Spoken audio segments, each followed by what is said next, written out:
प्रोक्तं धर्मं कृत्वा सर्वे सततं सिद्धिं वै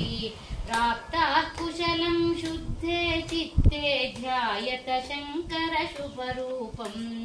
एवं चरिते सिद्धिर्हस्ते भवतीत्येवं भाष्यन्तम्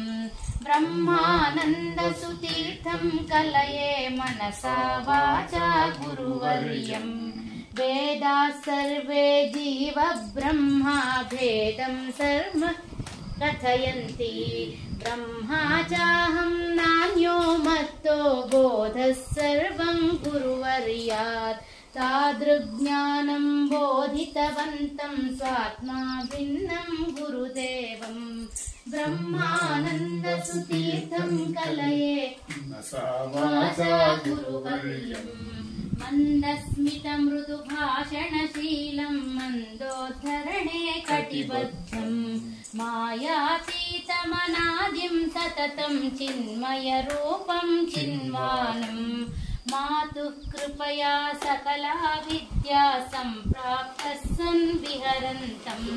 ब्रह्मानन्दसुतीर्थं कलये मनसा वाचा गुरुवर्यम् मायारचितं सकलं दृश्यं द्वैतं तस्मात् दुःखं वै मायामोहनिरासा द्वैतं नश्यत्येतत् सत्यमिति मायामोहनिवारणनिपुणं माया शान्त्यै गुरुदेवं ब्रह्मानन्दसुतीर्थं कलये मनसा वाचा गुरुवर्यम् ब्रह्मानन्दसुतीर्थं कलये मनसा वाचा गुरुवर्यम्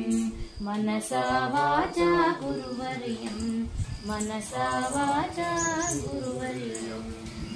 ब्रह्मानंद तीर्थ स्वामी भगवान की जय।